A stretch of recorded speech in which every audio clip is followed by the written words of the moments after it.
All right, strap in, everybody. We're going deep on energy today, and this one's going to be a wild ride. Oh, is that right? Yeah, so we're diving into this financial newsletter that's making some pretty bold claims, like that abundant, cheap energy that's the real key to a thriving economy. Interesting. Yeah, that definitely pushes back against what we hear a lot these days, doesn't it? For sure. Yeah. It really does. Hmm. So this newsletter, they go all the way back and look at history, the connection between energy and economic growth. Right. And they're arguing that having lots of energy at your fingertips is like, it's like having a whole hidden workforce boosting your productivity. You know, it's funny because they actually make that comparison. They actually talk about energy as if it's like, an army of invisible servants. Oh, yeah, they use that analogy, don't they? Yeah. It's like 60 invisible servants per person in a developed nation. It's a powerful way to think about it. Right. It really highlights just how fundamental energy is to everything we do, from transportation to, our leisure activities to our jobs, all of it. Right. Like imagine going back to a world without all that energy driving everything we do. Yeah. Talk about a hit to productivity. Well, absolutely. I mean, it would be a completely different world, wouldn't it? Right. And this ties into a point the source makes about some of these climate policies.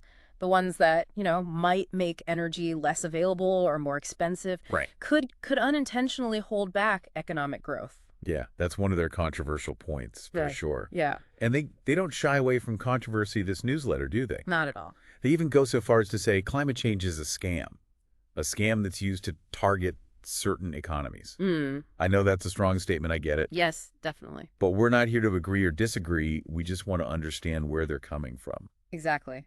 It's about presenting the perspective without judgment. Right, exactly. So one thing they highlight is this kind of uneven playing field when it comes to, those net zero emission targets. Right. You have some countries aiming for 2035, some pushing it all the way to 2070. Yeah, like a whole 35-year gap. Right. It's a big difference. And their argument is that this discrepancy gives an advantage to the nations that prioritize cheap energy right now. So it's like they're playing a long game of energy chess, making moves now to try and secure their economic future. It's an interesting analogy. Yeah. You can even see this playing out in the world today, right? I mean, look at Europe.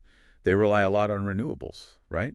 And they have the highest electricity costs for households. Mm-hmm. And then you look at Asia. They're all about that cheap energy, and they have the lowest costs. That's straight from the newsletter. It is, and it raises the question, what kind of impact do these price differences actually have on a global scale? That's the big question, right? I mean, it's not just about the cost of your electricity bill. This is about how businesses operate, how much consumers pay for everything. Right. It ripples through the entire economy. Everything, and even a country's competitiveness on the global stage. Exactly. It's a much bigger picture than just those energy policies themselves. Absolutely. Mm-hmm. So this isn't some abstract climate debate. Right. It's real-world stuff that affects all of us. Mm-hmm. Mm-hmm. All right, so let's bring this back home, talk about what's happening in the U.S. in terms of energy. Okay, yeah, let's do that. The newsletter, they zero in on natural gas, talking about how, production is high right now, but they're predicting it'll drop off in 2024. Interesting. And they're not buying into that, that whole drill baby drill approach, are they? Not really. They're pointing out how the energy market, it's not that straightforward. Right. You got global demand, you've got geopolitics, even just the weather, it all plays a role. Yeah, it's a lot more complex than some people make it out to be, that's for sure. It really is. And then there's the whole political side of things, of course. Right. And we've got a presidential election coming up in the U.S., which the newsletter says could be a major turning point. They think it'll really shake things up. Yes. Especially with, well, Trump's expected to be back in the mix. Right. And his stance on fossil fuels, well, they predict some pretty big policy shifts. They do. Things like oil and gas, electric vehicles, renewables, all potentially impacted. It really does sound like we could be on the verge of a big energy revolution, depending how things go. Yeah, it's definitely a time of uncertainty and potential change, for sure. A lot of questions up in the air about what direction U.S. energy policy will take. Right. Now, before we get too deep into those potential changes, this newsletter takes what seems like kind of a sudden turn. Oh, where do they go? They start talking about ESG investing. ESG, huh? So that's environmental, social, and governance investing, right? That's it. Okay. I'm not quite seeing the connection to the energy discussion yet, but I'm sure they'll get there. Well, their argument is that while ESG investing, it comes from good intentions, it often puts those feel-good factors ahead of actual returns. Oh, interesting. And that can actually hold back economic growth. So they're saying we might be sacrificing potential economic gains just for, that warm, fuzzy feeling. In a sense, yeah. They even bring up an example. BlackRock, they have this ESG-focused ETF, and it hasn't been performing as well as the S&P 500. Oh, so they're actually putting some data behind that claim. Exactly. Okay, so how does this all tie back to the energy themes we've been talking about? Well, they're suggesting that policies, the ones aimed at boosting ESG principles, those can end up pushing energy costs higher. And higher costs. Well, we know where that leads. Right, it can put a damper on economic growth. And they make a pretty bold prediction here. They say that Trump's return, that could actually spell the end for ESG as we know it. Wow. Okay, they're not holding back on the predictions, are they? So if ESG is on its way out, what are they proposing as an alternative? I'm really curious now. Well, get this, they make a pretty strong case for gold. Gold. That's a bit of a curveball. But, okay, I'm listening. How does investing in gold connect to all this talk about energy and the economy? Help me out here. They're basically painting this picture of a potential, what they call an inflationary bust. An inflationary bust. Yeah, high inflation combined with sluggish economic growth. Okay, not a pretty picture. Not at all. And they think gold's the answer. They're saying it could be a valuable way to hedge against that kind of economic turmoil, especially with energy prices potentially being so volatile. So if energy costs spike and the economy takes a hit, their argument is gold will hold its value, maybe even go up. Exactly. It's seen as a safe haven. Okay, but how can we be sure? Is there any way to measure this or track it? Yeah. They point to this metric called the S&P 500 gold ratio, which basically compares, how the stock market's doing, represented by the S&P 500, to the price of gold. Got it. So when that ratio is high, stocks are doing better than gold. Right. But when it dips down, that means gold might be gaining an edge. Exactly. Think of it like a seesaw. Oh, okay. A seesaw with stocks on one side and gold on the other. And right now, they're saying the seesaw's tilting toward gold. Okay, interesting analogy. But what makes them think that, historically, has gold actually been a safe haven during those uncertain times? Yeah, throughout history, gold has, pretty much always held its value and often, actually increased in value during those periods of economic turmoil, political instability, wars, even inflation. So like that old saying, safe as gold, it actually holds up. Right. It's seen as a tangible asset, something with intrinsic value, unlike, paper money, which can be subject to all sorts of fluctuations and manipulation. Yeah, that makes sense. But what about other traditional safe havens, like bonds? Why are they so focused on gold in this scenario?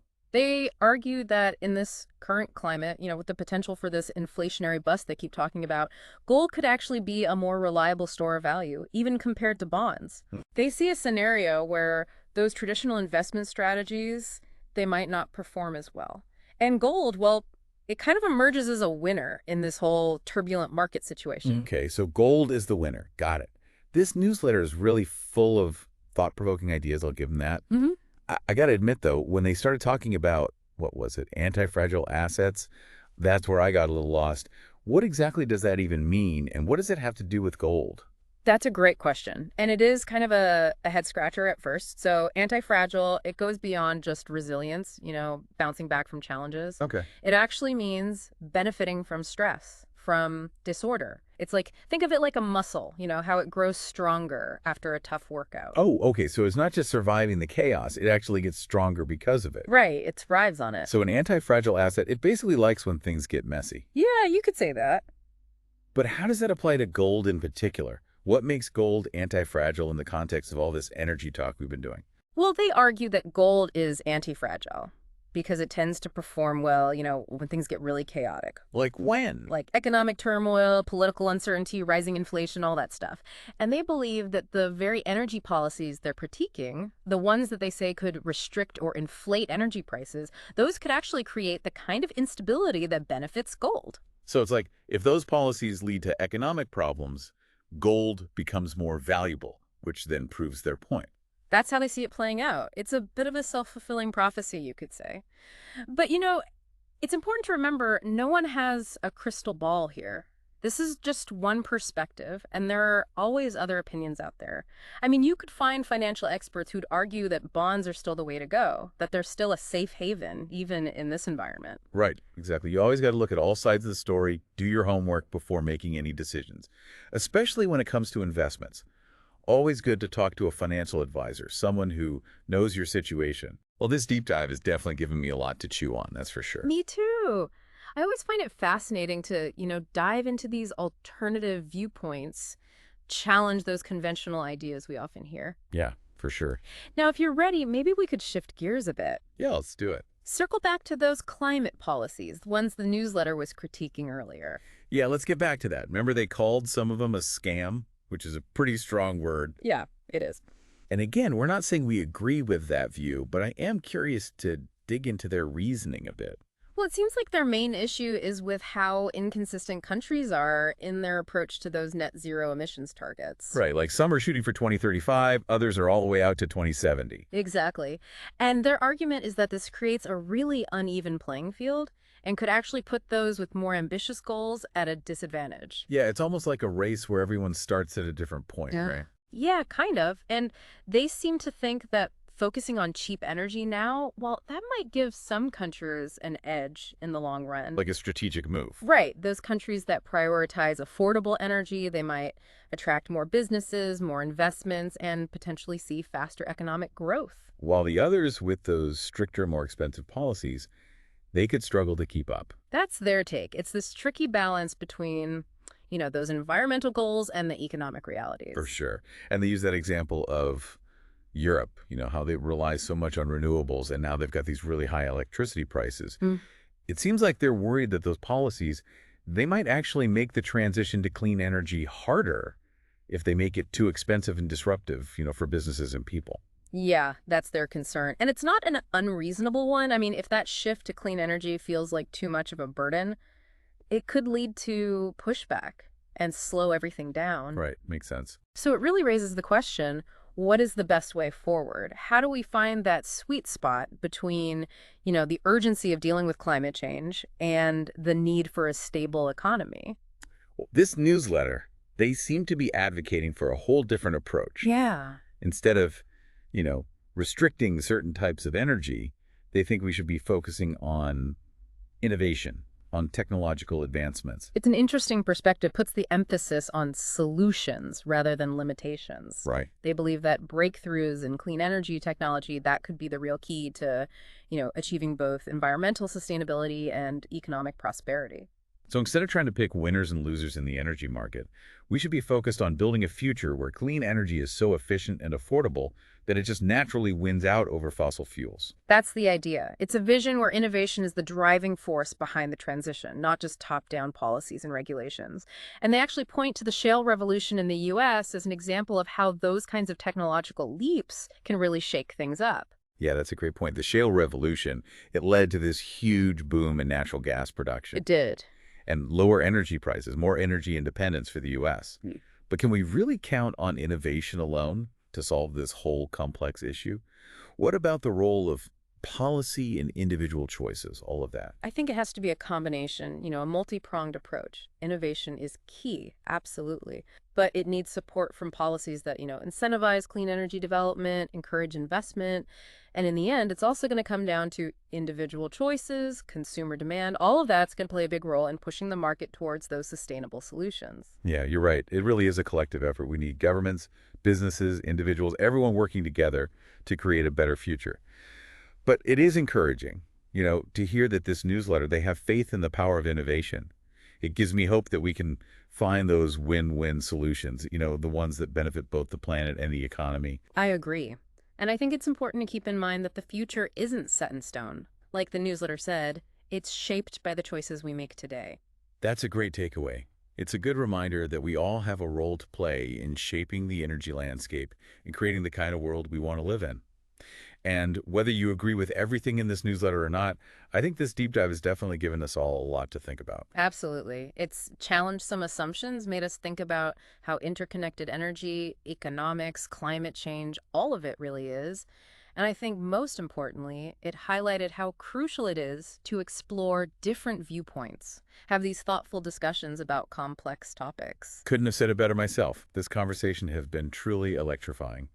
Thanks for joining us for this deep dive into the world of energy. Yes, thank you for being here. We hope it sparked some new ideas and inspired you to keep exploring these fascinating issues. And until next time, keep those minds buzzing.